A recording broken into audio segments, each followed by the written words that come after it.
आकाशवाणी भोपाल से प्रस्तुत हैं प्रादेशिक समाचार।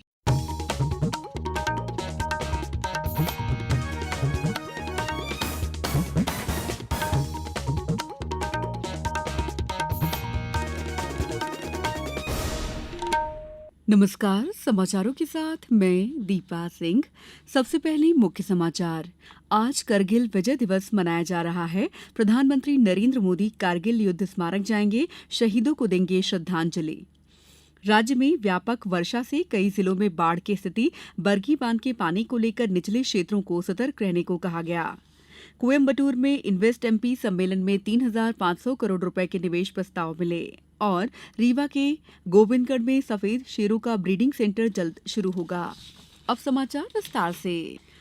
आज करगिल विजय दिवस है। प्रधानमंत्री नरेंद्र मोदी आज 25वें कारगिल विजय दिवस के अवसर पर कारगिल युद्ध स्मारक जाएंगे। वे कर्तव्य का निर्वहन करते हुए सर्वोच्च बलिदान देने वाले सैनिकों को श्रद्धांजलि अर्पित करेंगे। प्रधानमंत्री ने एक सोशल मीडिया पोस्ट में कहा है कि ये दिन देश के रक्षकों को श्रद्धा सुमन अर्पित करने का दिन है। श्री मोदी ने यह भी बताया कि शिंकुन ला सुरंग परियोजना का काम आज से आरंभ होगा। प्रधानमंत्री वर्चुअल रूप से शिंकुन ला सुरंग परियोजना का पहला विस्फोट करेंगे। ये परियोजना विशेषकर खराब मौसम के दौरान लेह से बेहतर संपर्क बनाए रखने के लिए महत्वपूर्ण है। लगभग 15,800 फीट की ऊंचाई पर बनाई जाने वाली 4.1 किलोमीटर लंबी सुरंग लेह को हर मौसम में कनेक्टिविटी प्रदान करेगी। निर्माण कार्य पूरा होने पर यह विश्व की सबसे ऊंची सुरंग होगी। ये सुरंग न केवल हमारे सशस्त्र बलों और उपकरणों की तीव्र और कुशल आवाजाही सुनिश्चित करेगी, बल्कि लद्दाख में आर्थिक और सामाजिक विकास को भी बढ़ावा देगी। प्रदेश में करगिल के शहीदों की याद में कार्यक्रमों का आयोजन किया गया है। इंदौर जिले में स्टेशन मुख्यालय महू छावनी और सूचना तथा प्रसारण मंत्रालय के केंद्रीय संचार ब्यूरो द्वारा कारगिल विजय दिवस रजत जयंती महोत्सव का आयोजन किया जा रहा है। इस अवसर पर स्टेशन मुख्यालय महू छावनी द्वारा हथियार और उपकरणों का प्रदर्शन किया जाएगा। साथ ही भारतीय सेना के जवानों द्वारा पाइप बैंड की प्रस्तुति की जाएगी। इस अवसर पर वीर नारी सम्मान भी किया जाएगा। इस दौरान कारगिल वार पर केंद्रित 2 दिवसीय प्रदर्शनी भी लगाई जा रही है। प्रदर्शनी के दौरान शासकीय कलाकारों द्वारा सांस्कृतिक प्रस्तुतियां दी जाएंगी। आगंतुकों के लिए प्रश्न मंच का आयोजन होगा। सही जवाब देने वाले पुरस्कृत होंगे। प्रदेश में व्यापक वर्षा के चलते नदी नालों में जलस्तर तेजी से बढ़ रहा है। कई जिलों में बाढ़ के हालात बन गए हैं। प्रदेश में मानसून सीजन की करीब 35% बारिश हो चुकी है। प्रदेश के 9 जिलों में बाढ़ की स्थिति बनने की चेतावनी दी गई है। टीकमगढ़ में बीते 24 घंटों के दौरान 9 इंच से ज्यादा बारिश हुई। वहीं राजधानी भोपाल में करीब आधा इंच बारिश दर्ज की गई। जबलपुर में रानी अवंतीबाई लोधी सागर परियोजना बरगी बांध के जलस्तर को नियंत्रित करने इसके जलद्वारों को कभी भी खोला जा सकता है। परियोजना के मुख्य अभियंता के अनुसार बरगी बांध का जलस्तर कल शाम 4 बजे तक 416 मीटर से ऊपर हो गया। बालाघाट जिले में पिछले 5 दिनों के बाद सुबह से बारिश थमने के बाद जनजीवन सामान्य होने लगे हैं। बारिश थमने के बाद संजय सरोवर भीमगढ़ के सभी गेट पुनः बंद कर दिए गए हैं। जल ग्रहण क्षमता से अधिक जल होने से 7 गेट खोले गए थे। वहीं वैनगंगा नदी का जलस्तर भी मंगलवार की तुलना में 4 से 5 फीट कम हो गया है। कटनी शहर में लगातार वर्षा के चलते गाटर घाट मोहन घाट में कटनी नदी का जलस्तर बढ़ गया है।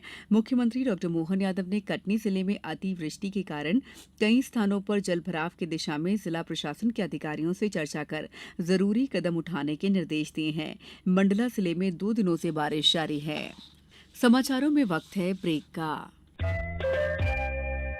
ये समाचार आप आकाशवाणी मध्य प्रदेश से सुन रहे हैं। हमारे समाचारों को अब आप कभी भी और कहीं भी अपनी सुविधा के अनुसार सुन सकते हैं। ये समाचार बुलेटिन YouTube, X प्लेटफॉर्म और Facebook पर AIR न्यूज भोपाल पेज पर सुने जा सकते हैं। इसके अलावा आप हमारी वेबसाइट newsonair.gov.in पर अथवा न्यूज ऑन AIR ऐप पर भी समाचार सुन सकते हैं। ब्रेक के बाद समाचारों में आपका एक बार फिर स्वागत है। कोयम्बटूर में आयोजित इन्वेस्ट एमपी इंटरैक्टिव सत्र में 1200 से अधिक प्रतिनिधि शामिल हुए और 3500 करोड़ रुपए से अधिक के निवेश प्रस्ताव प्राप्त हुए। इस दौरान skilled man power, textile cluster स्थापित करने और कपास की खेती और ईएलएस कॉटन उत्पादन के संबंध में एमओयू हुए। कार्यक्रम को संबोधित करते हुए मुख्यमंत्री डॉ मोहन यादव ने भोपाल में होने वाली ग्लोबल इन्वेस्टर्स समिट के लिए तमिलनाडु के उद्योगपतियों को आमंत्रित किया। उन्होंने कहा कि फ्यूचर रेडी मध्यप्रदेश में सरकार का सहयोग और जनता का साथ औद्योगिक विकास का आधार है। हम प्रदेश के उद्योग धंधों को वैश्विक सप्लाई चेन का हिस्सा बनाने के विजन पर काम कर रहे हैं। डॉक्टर यादव ने कहा कि निवेश को सुविधाजनक बनाने के लिए कोयम्बटूर में प्रदेश का उद्योग कार्यालय खोला जाएगा।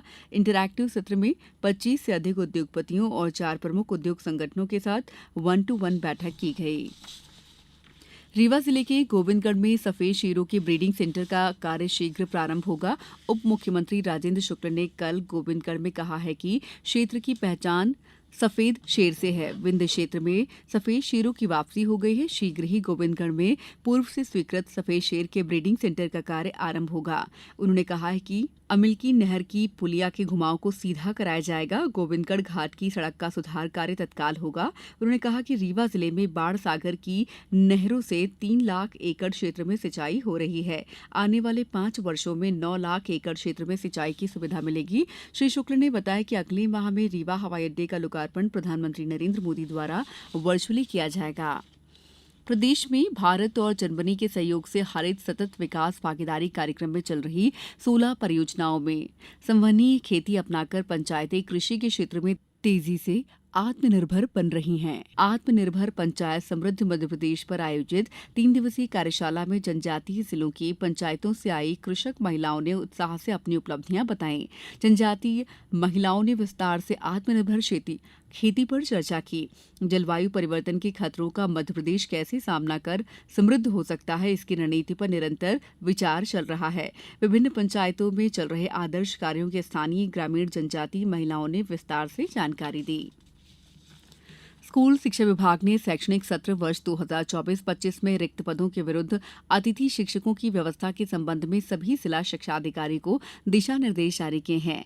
निर्देशों में कहा गया है कि जिन रिक्तियों के विरुद्ध शासकीय विद्यालयों में शैक्षणिक व्यवस्था के लिए अतिथि शिक्षकों को रखा जाना है, ऐसी रिक्तियों को राज्य स्तर से GFMS पोर्टल पर प्रदर्शित किया जाएगा। GFMS पोर्टल पर प्रदर्शित रिक्त पदों के अतिरिक्त अन्य कोई अतिथि शिक्षक शासकीय विद्यालय में नहीं रखा जा सकेगा। निर्देशों में कहा गया है कि जिन विद्यालयों में रिक्त पद हैं, वहां उन्हीं शिक्षकों को नियमानुसार रखा जाएगा। अतिथि शिक्षकों से ऑनलाइन ज्वाइनिंग अपने संबंधित विद्यालय में 7 अगस्त तक अनिवार्य रूप से देने को कहा गया है। अब कुछ समाचार संक्षेप में। अनुसूचित जनजाति आयोग के अध्यक्ष अंतर सिंह आर्य ने कल डिंडौरी जिले के बिजौरी बैगान टोला के डायरिया फैले और मृत्युजनों के परिवारों से घर जाकर चर्चा की। जिन परिवारों में मृत्यु हुई है, उन परिवारों को 2-2 लाख रुपए जिला प्रशासन को राहत राशि देने के निर्देश दिए। दमोह जिले ने मिडिल स्कूल और हाई स्कूल में विद्यार्थियों को पुस्तक वितरण में प्रवेश में 2य स्थान हासिल किया है।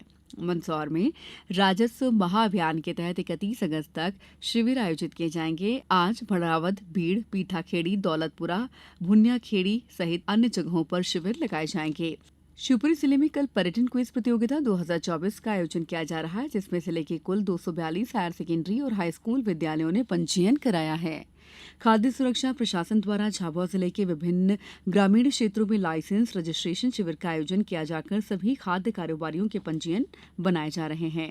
मां तुझे प्रणाम योजना के अंतर्गत आगर मालवा जिले के चयनित 12 बालिकाओं का दल कल भोपाल से राजस्थान में अंतर्राष्ट्रीय सीमा तानूत माता लोंगेवाला भ्रमण के लिए रवाना हो गया। निवाड़ी कलेक्टर अरुण कुमार विश्वकर्मा ने आंगनवाड़ी केंद्र मुड़ारा में व्यवस्थाओं का जायजा लिया और बच्चों से संवाद किया। इस बुलेटिन में इतना ही। नमस्कार।